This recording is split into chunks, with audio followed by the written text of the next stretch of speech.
Well, good morning, everyone.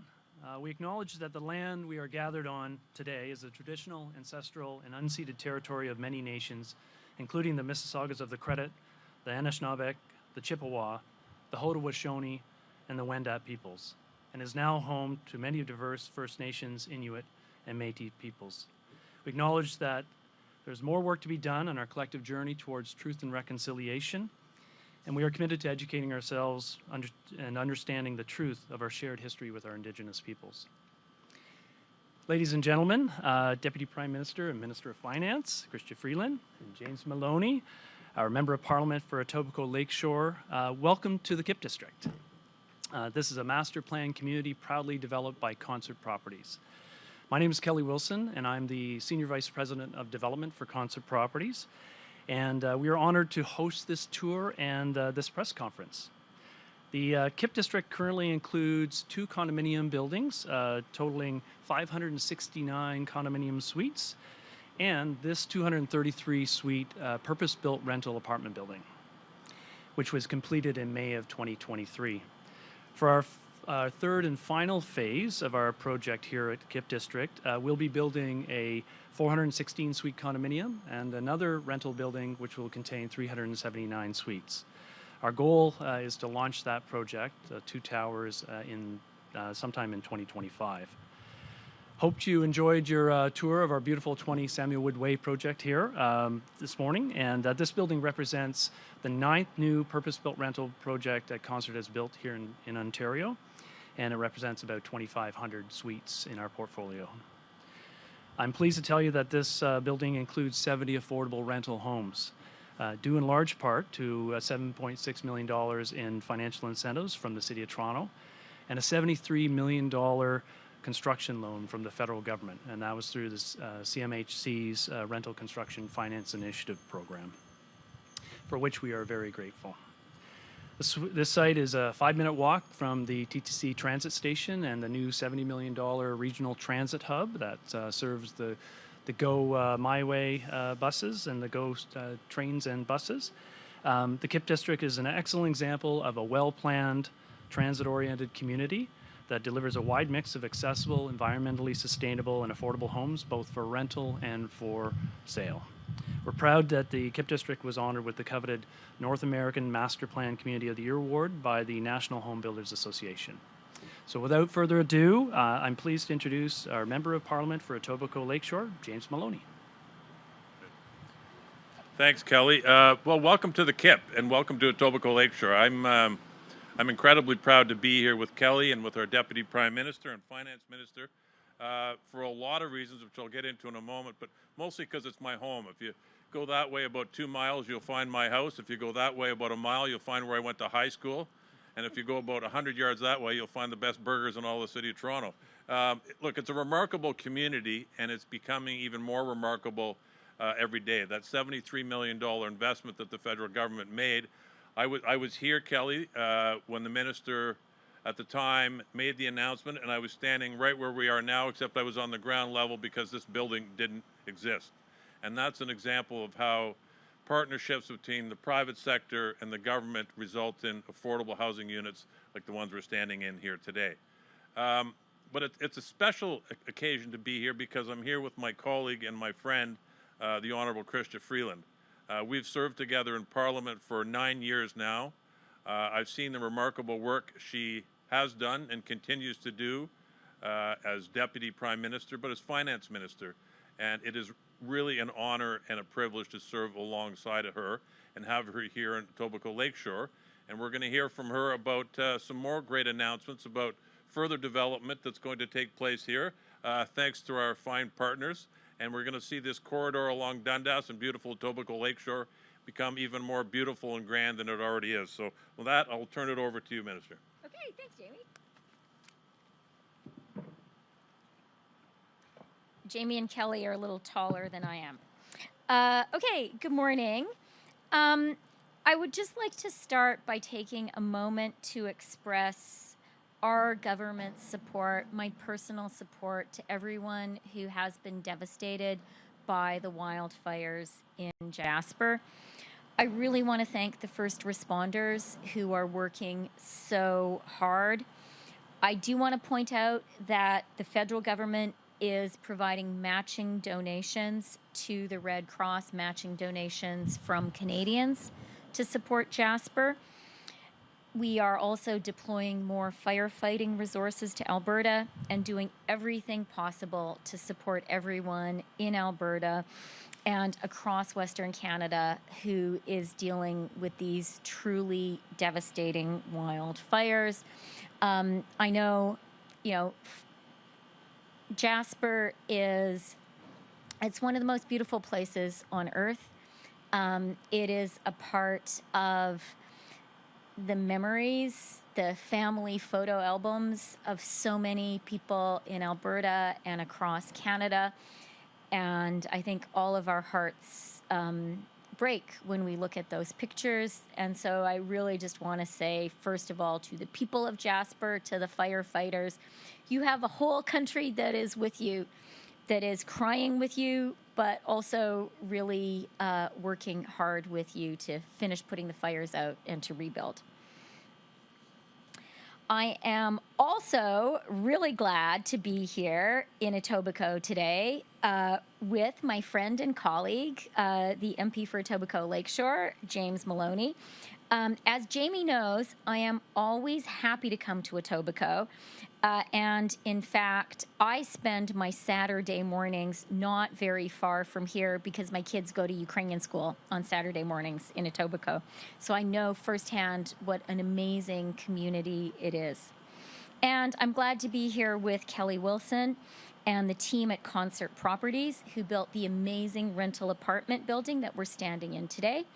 As Kelly pointed out, and as Jamie recalls, this building and the great apartments that are here now that people are living in, and there are apartments still available for people to rent, are built. They exist in part thanks to the $73 million investment the federal government made through the Apartment Construction Loan Program.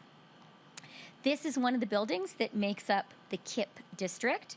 It is an award-winning community, and it has a mix of rental apartments and condos. What is really special about this community is it's been thoughtfully designed so people can have a good life here, so that you are close to the subway, so that there is green space, so that there is communal space that everyone can use, like the great deck that we're on here today with barbecues that Kelly and Richard have told us are going to be in active use this beautiful evening. So I really want to say to the people at Concert Properties, thank you for your hard work building this community. Thanks in advance to you and to the skilled tradespeople who are going to build those additional buildings that Kelly has talked to us about.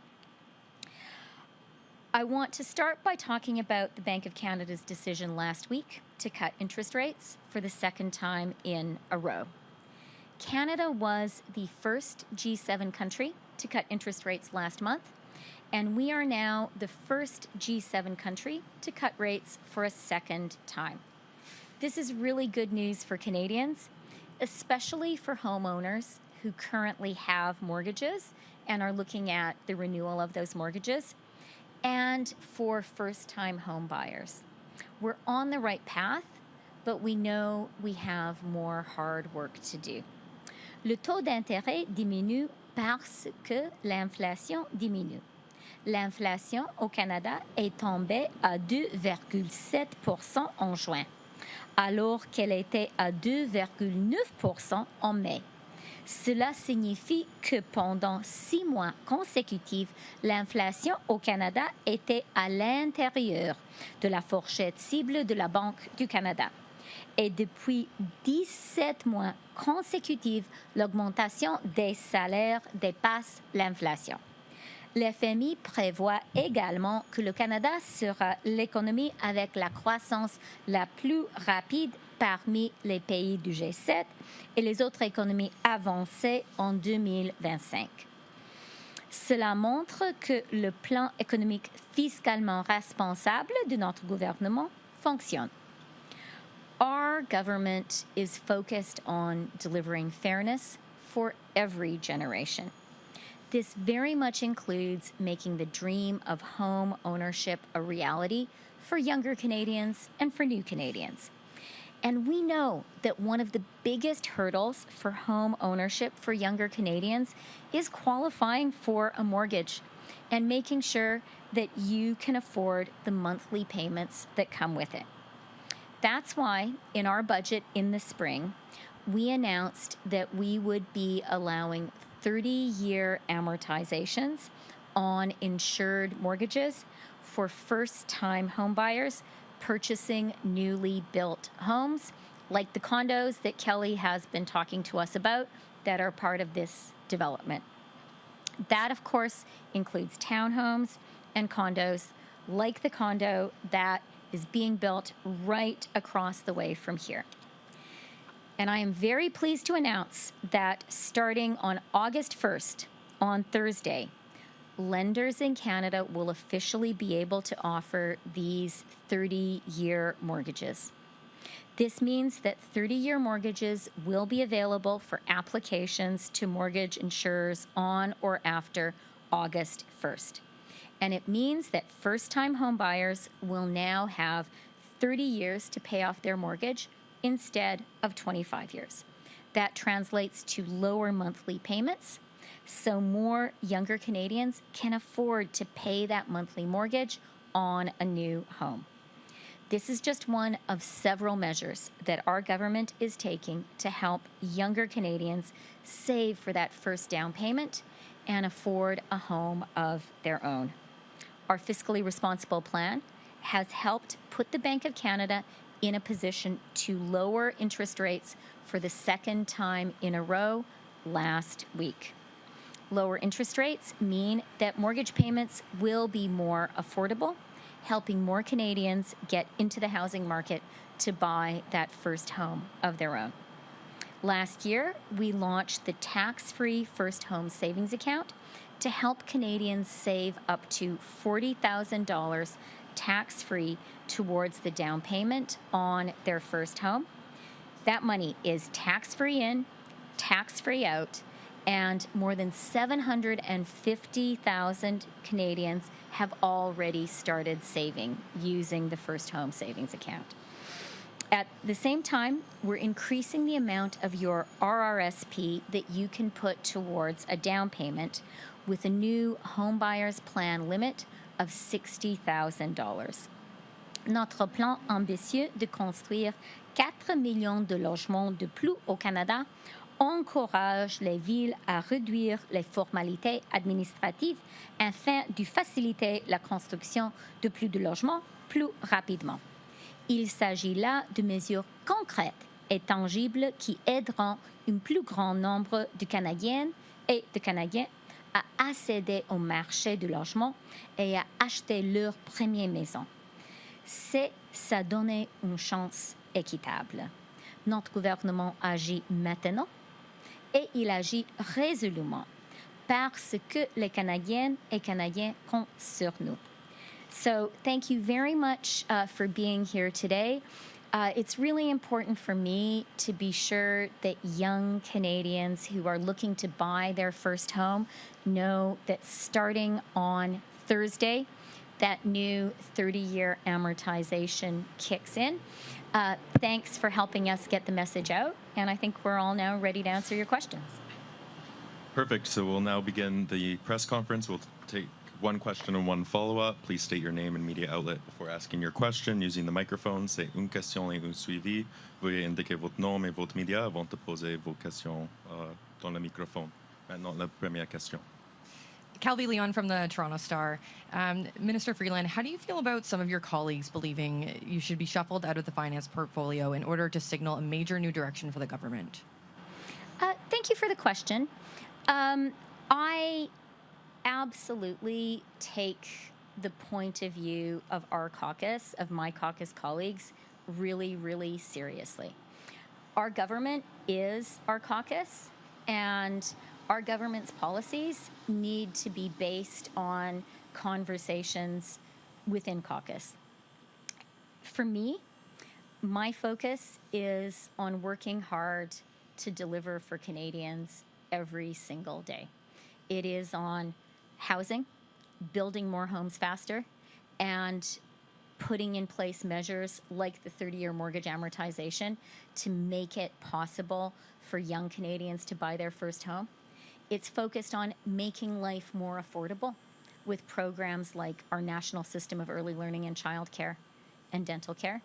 And it is focused on economic growth with programs like our support for AI, our support for R&D with a $5 billion investment in universities in postgrads.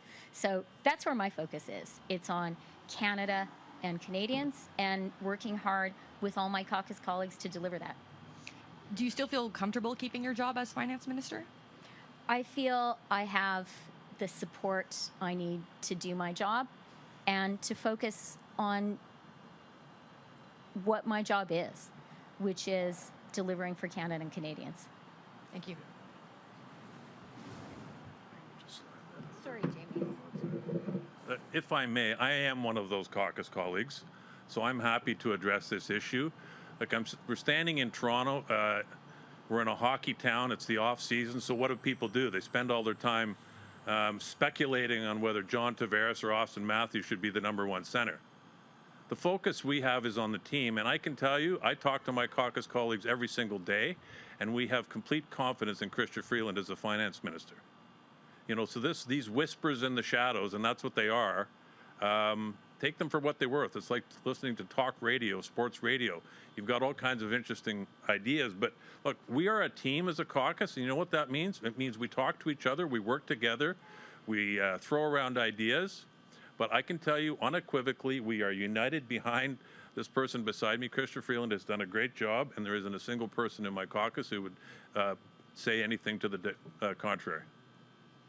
Next question. Amay Look, Bloomberg News.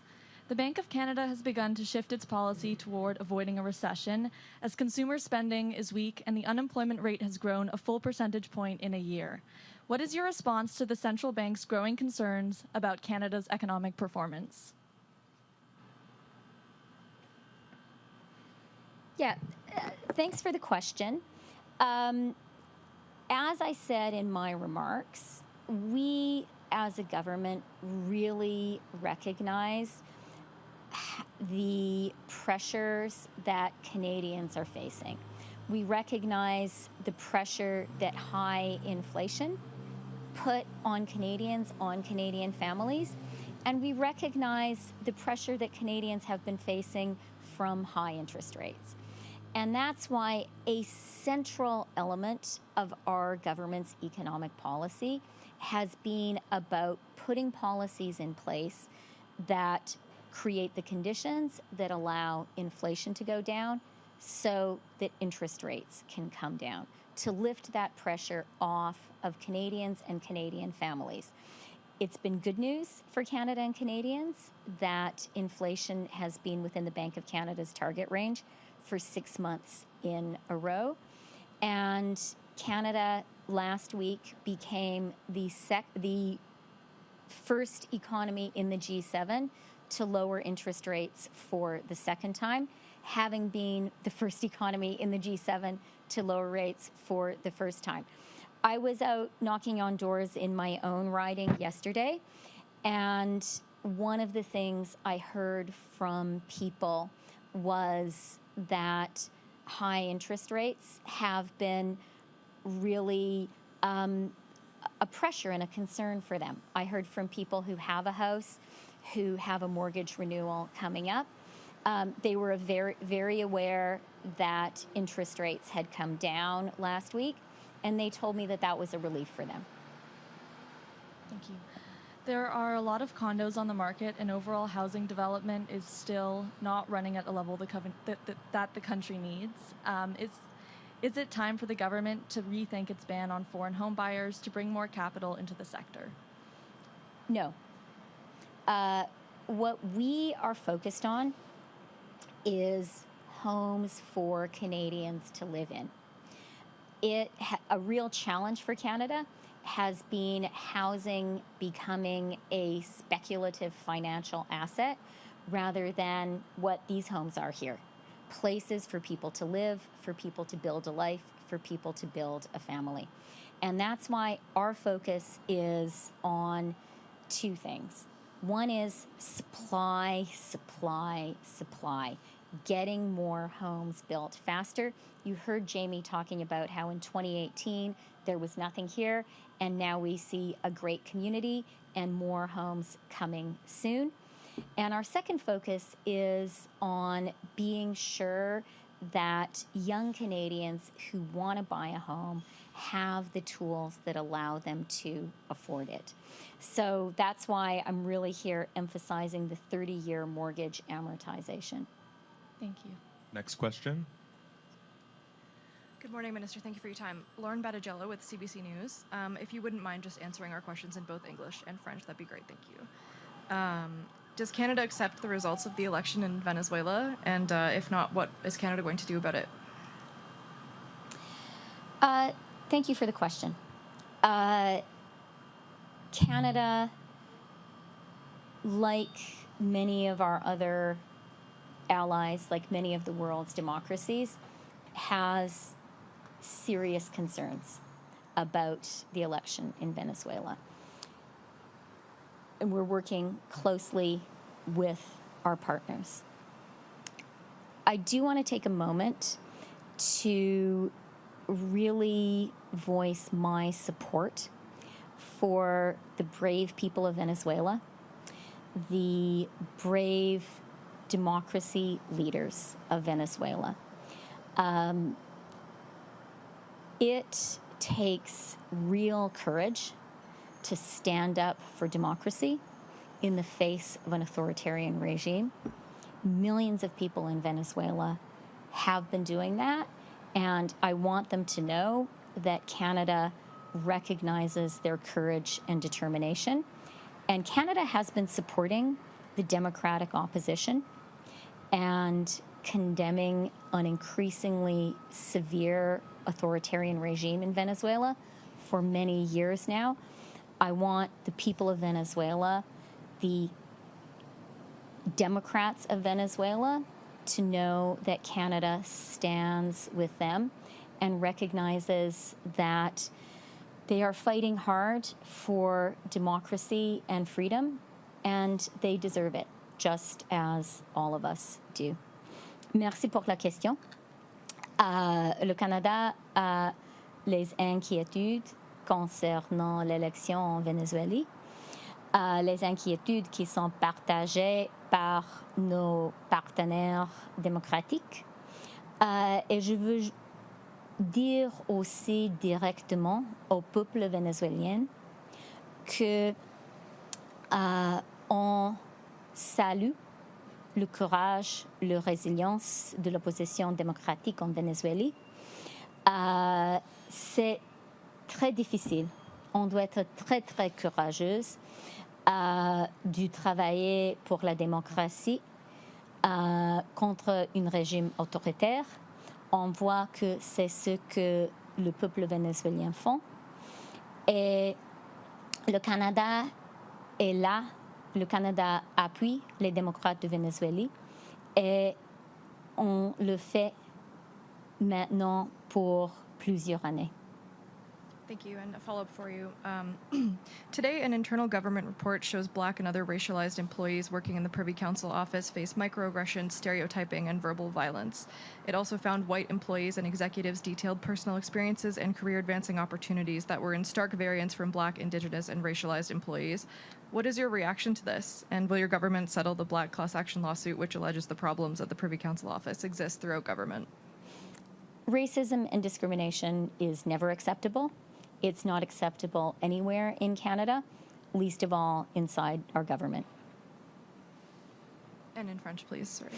Le racisme n'est jamais acceptable.